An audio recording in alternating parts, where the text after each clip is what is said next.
Yeah. Do you want a water or nothing? No, I'm all right. Are you sure? Thanks. Yeah.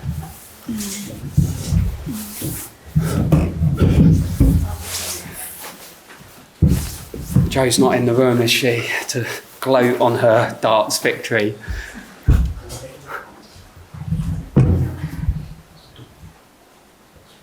Thanks for joining us, everyone. Appreciate it. We'll begin with Anton at Sky Sports News. Hi, Katie. Nice to see you. Sorry, my voice has got so. Apologies.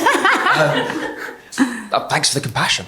Yeah, you was talking to the wrong person then. Katie, look, first off, has it sunk in? You're a World Cup player, your first start, winning by 5 goals against the Asian champions. You've had time to take it in yet? Yeah, I think as soon as I found out I was starting, I was like over the moon. I think before the game it was a mixture of excitement and nerves, and then when I got out onto the pitch I just couldn't wait to get going. I think we forget that the reason we're here is because we perform well for our club every single week, so that was the mindset I tried to have going into the game, and I was so excited after, obviously 6 goals and some unbelievable goals too, so really proud for myself and my family that I had that moment. Chatting to some of the players after the game, it seemed that some of the players were aware of the concern and the maybe criticism of the team, the form coming into that game. Was that a motivating factor going into the performance of the night? To be honest, I think for me a win's a win, whether it's 1-0 or 6-1. I think we still got 3 points on the board, so obviously we want to score as many goals as possible and always try and keep a clean sheet, but for us we knew that we had the quality, and that's why we train so hard every day, and I think you could see that all come out onto the pitch the other night. And finally, I suppose, because I can't go much longer, just want to know about the next game, I suppose. Obviously everybody's trying to get into the starting 11, we know that, but just how intense is it to get into that, make that starting position you're in at the moment? Yeah, I think the special thing about this team is the camaraderie between the squad. I think there's players there that have grown up together, there's players that played together at club, so as much as we're all pushing each other and fighting for the starting 11 spot, I think it's really is a team effort, and it's a whole squad that comes together. I think you can see when players come on and when different players start, the sort of impact they make, and we're really aware of that as a team, so we want to strive for the best as a whole group. Thanks, Anton. Yes, we'll go to Jane. Hi, Katie. Looking forward to the Nigeria game. They're known for being quite a physical side. Considering the injuries that the England squad have already suffered, has that been a topic of conversation amongst everyone? Is it a concern? No, I don't think it's a concern at all. I think we go into every single game the same. We know that we can compete on all aspects. We've got a real variety of strengths within the squad, and I think that is what makes us so dangerous. So for us, we just want to play our normal game and hopefully get the win. And they're quite a dangerous side because, I mean, they've far outplayed their FIFA ranking. You know, they beat the co-hosts 3-2. They held the Olympic champions to a 0-0 draw. I'm sure you guys have been watching them throughout this tournament. What's the feeling coming up against them? I think we're all really excited. I think the beauty of the World Cup is you're able to play against so many different countries with so many different styles of play and able to test ourselves. I think Nigeria, obviously ranked 40th, is amazing to see them go into the knockouts, and they're not the only team that have got a higher ranking that have been able to make it through, and I think it really shows how far women's football has progressed. Just finally for me, have you been aware of the support that you've been accumulating back at home, and what have you seen from fans' reactions, especially to the latest game? Yeah, I think we know we've got amazing support both at home and in Australia, and we're so appreciative and so grateful for it. We want to make the nation proud, and we're in 9-hour time difference and a 24-hour flight away, so as much as possible we want to still connect with our fans at home, and hopefully through our performances and the media stuff we've been doing, we've been able to do that. Thanks, Jane. There's a few questions, so we'll just go to Emma first.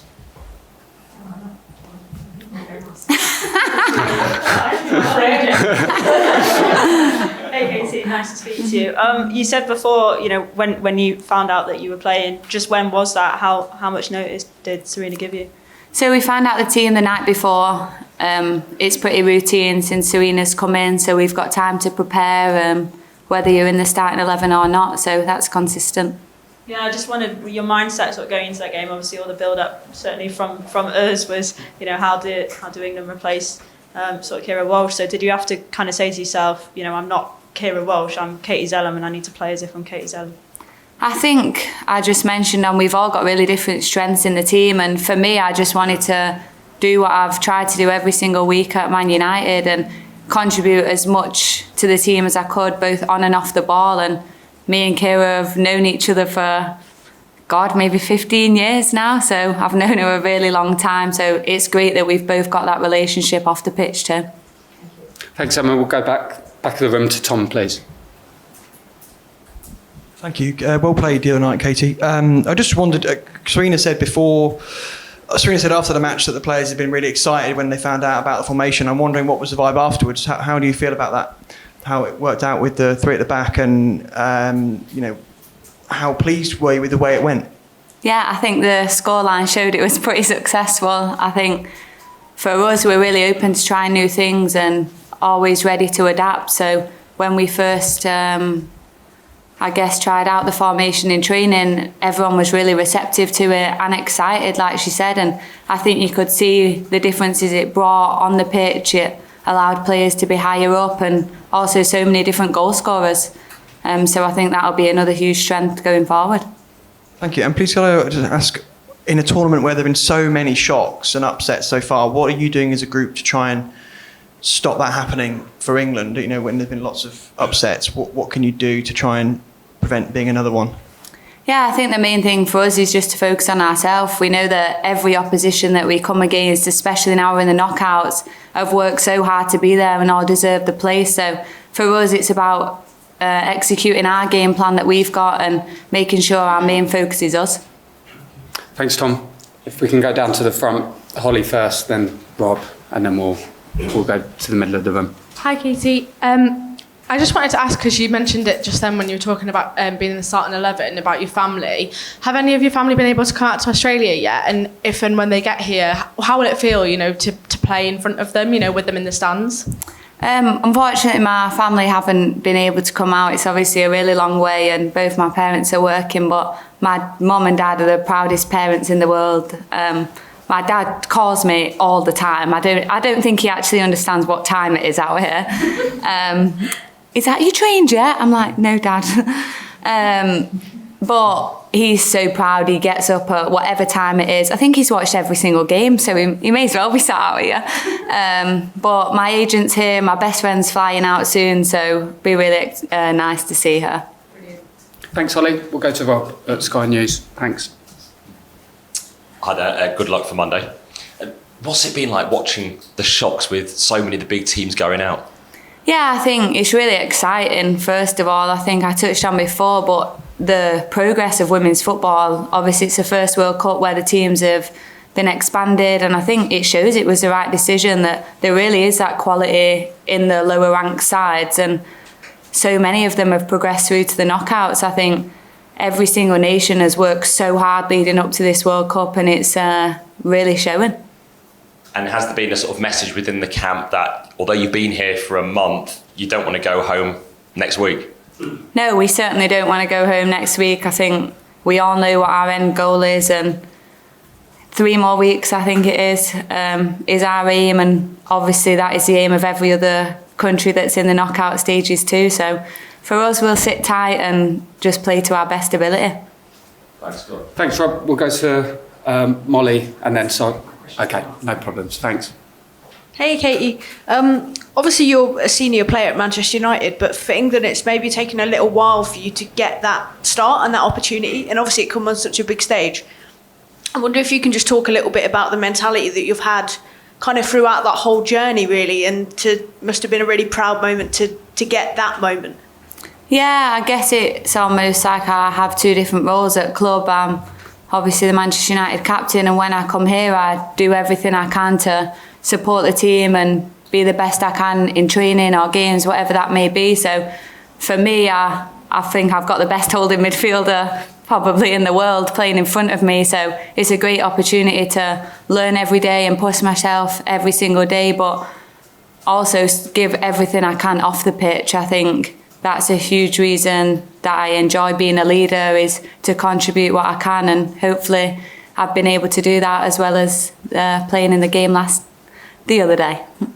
And does it also kind of show that door's never closed? There's always an opportunity, whether it's a change of formation or an injury to a player, there's always a chance. And that must kind of help everyone in the squad to keep that belief when you are so far away from home. You know, it can be quite a long tournament to kind of get that, whether it's internally or whether it's from Serena, to have that belief.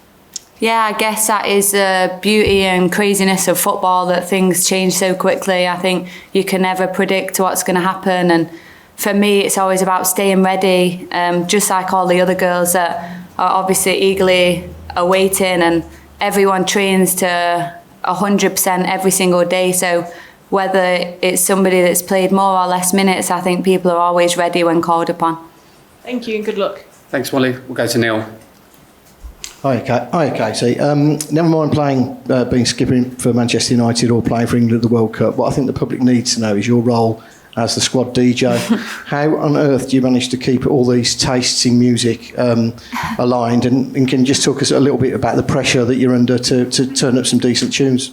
Yeah, no wonder I weren't that nervous the other day. It's harder being on the bus, I think, picking all the songs. There's a lot of people to keep happy, and the honest answer is I probably don't. Everyone's chirping in, oh, I don't like this one, play this one. I think, you know what, girls, I'm the DJ. Don't tell the DJ what to do. But I try and cater for all the girls. I think we've got a real mix of personalities. We've got some singers, Rachel and Millie, who tell us we formed a girl band. Called what? Oh, this is embarrassing. I'm going to put this on Rachel. It's Rachel, Millie, me and Kira, and it is the Marangatangs. So you heard it here first. Why?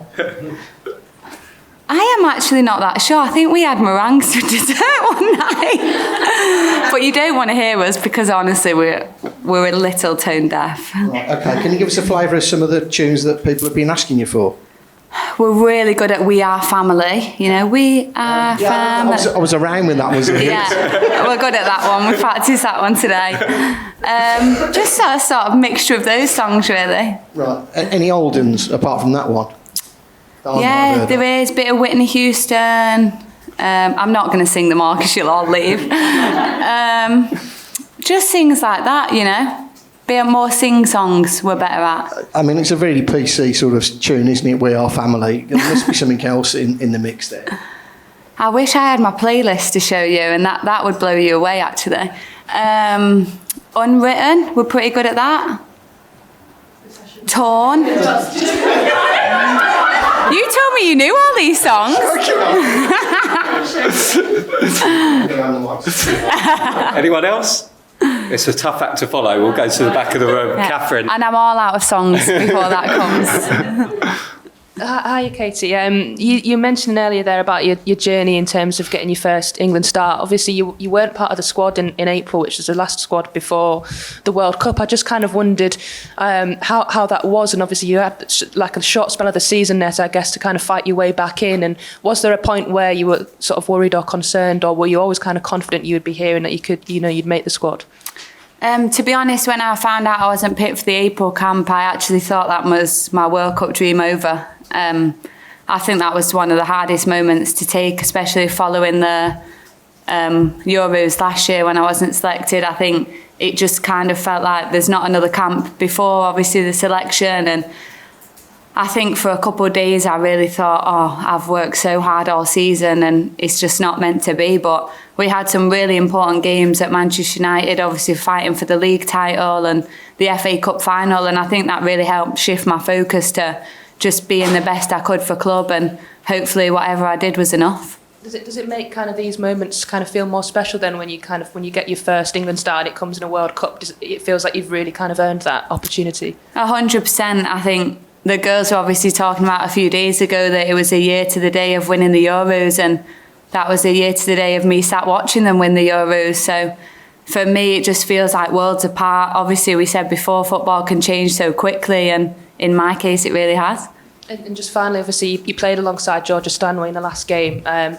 and she's on a yellow card, and I just kind of wondered, obviously for her, she probably has to think about, maybe not overstepping the line, but as a midfield partner, do you kind of have to, does it come into your thinking as well, thinking sometimes, I guess, Georgia might not be able to go in for that tackle, and it, does it affect you, or is it something that you can't think about in a game?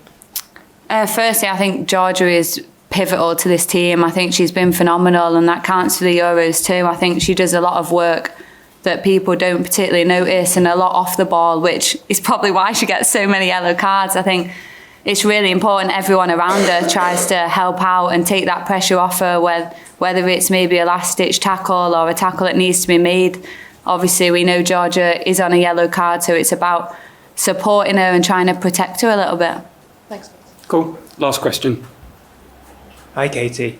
You spoke about how long you've known Kira for. I just wondered, since her injury and since you've come into the first starting 11, just if you'd had any specific conversations about you coming into the team. I mean, me and Kira talk all the time, I think. We're never too far away. So obviously we've spoke about a lot of things, whether it be football, on the pitch, off the pitch. I will always be as supportive as I can for her, and likewise for me. I think we both want to see each other strive and do as well as we can. And just on that, I mean, this is obviously a fact of football, but players get injured. How strange is it when sometimes you get opportunities because of an injury to one of your mates? Yeah, I think it's a tough situation, to be honest, especially when Kira is one of my closest friends in the team. I think you never want to be playing on someone else's misfortune, but luckily we found out that Kira's injury obviously wasn't too long-term or serious, so that is brilliant news. Thanks, guys. Thank you very much. Thank you. Thanks, everyone. Come back with the playlist next time. Hey, put me on the spot there. You did well.